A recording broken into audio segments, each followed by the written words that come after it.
Hi, I'm Sil. I'm creating a D&D tabletop product called Arena Battle League. And even though the final product is a book, I'm using Unreal Engine to do all of the artwork for it. This allows me to make dramatic videos for each picture in the book that DMs can share with their players at the table. In this YouTube series, we'll show you the progress we make as we push toward launch. Welcome to Sil Creates.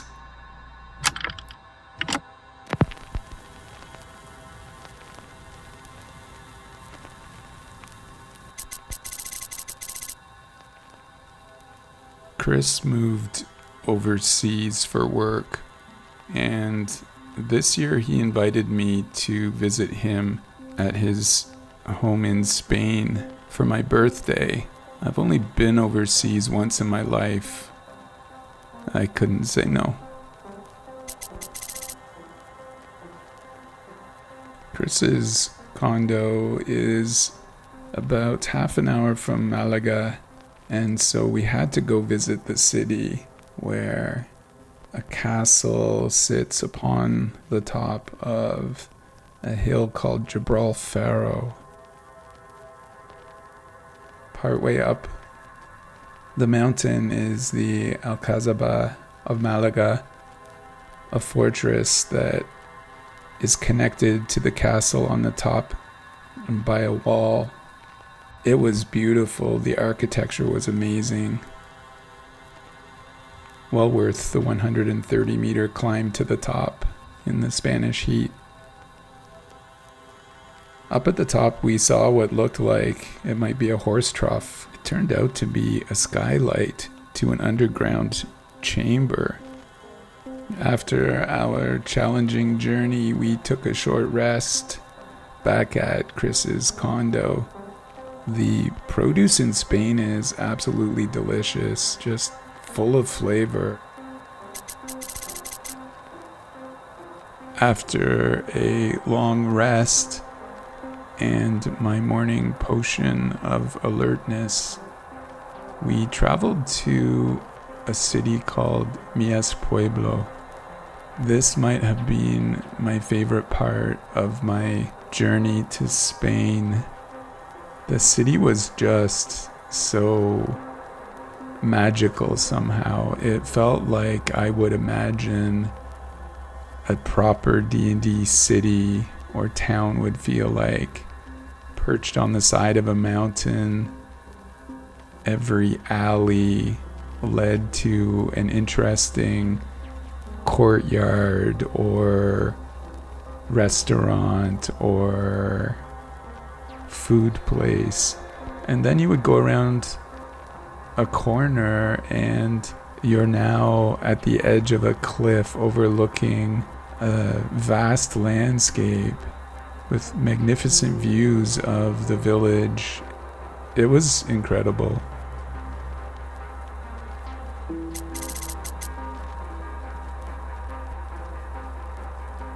We started our next day with a hero's feast and then set off to our next destination, which was a town called Ronda.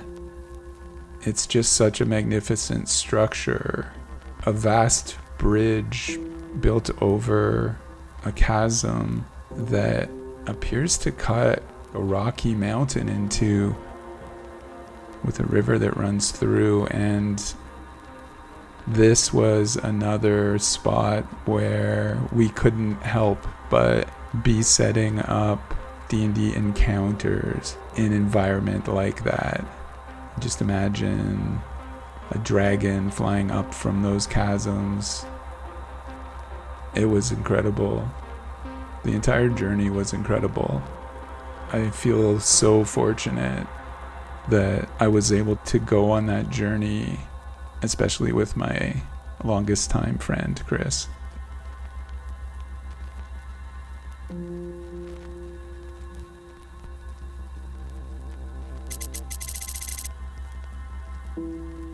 Between our sojourns, we did actually spend a fair bit of time at night working on the ABL, we did a lot of ideating on the remaining teams that we have to put together. I got to work on Golem Crew. The recordings you're seeing here were actually done while I was in Malaga with Chris. And here is the cornerstone character of the Golem Crew team. And you can see me adjusting the model that I secured for the Golem character in order to present it at 4 different power levels.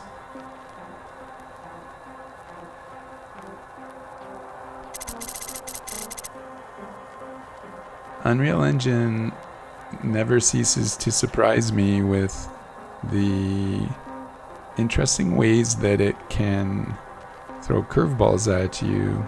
It's hard to see in the footage here, but for whatever reason, when I was hovering my mouse cursor over the model, attempting to select the polygons to edit them, the mouse cursor would just vanish. So I couldn't actually see exactly what polygon I was selecting. You see me here struggling with settings. I'm trying to troubleshoot to see if there's a way for me to get my cursor back. Yeah, in the end, I couldn't. So I just had to do my best. I sort of discovered that if I was hovering the cursor over the background, I would be able to see it. And so by cleverly placing the camera, I would hover right next to the polygon I wanted to select and then move it over the model till it vanished and hope that I would click the correct polygon. You can see me doing that here, angling the camera so I see the sky, and so I can see the cursor just as I drag it onto the model. It vanishes, but I'm close enough to the polygon I want to select to delete them. And so here you can see I'm removing a lot of the spikes. I'm creating a version of the golem's name is Gullrock or Fraggle Rock.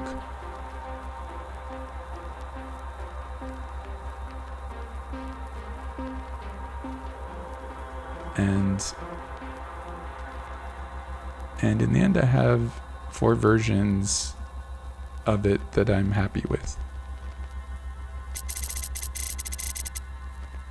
The rest of Golem Crew are halflings. For the casual viewer, you might think of them as hobbits. And I'm attempting to resize a tall human, and you can see what happened when I changed the height using the height setting.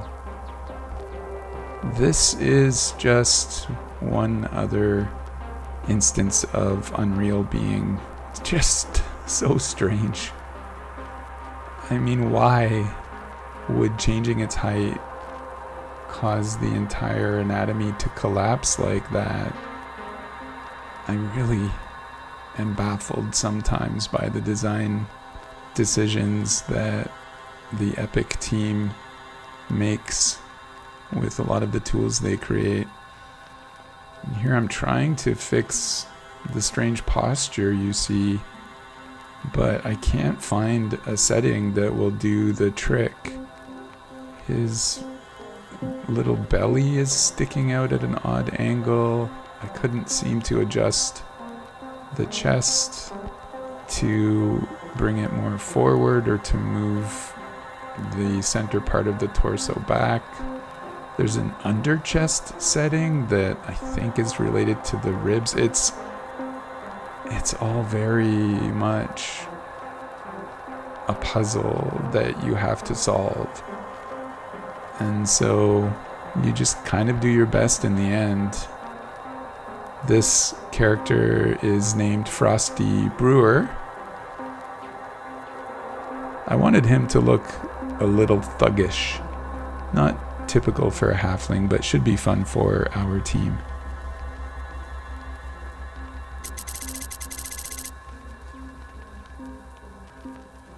This week, I think I'll give us 2 puzzle pieces.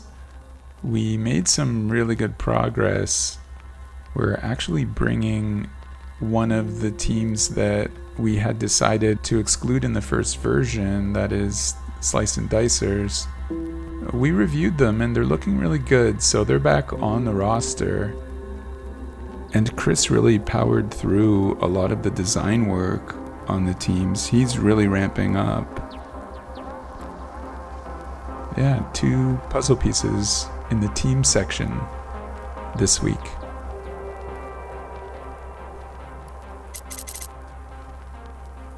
Thanks for watching. We'll see you in the next episode of Sil Creates.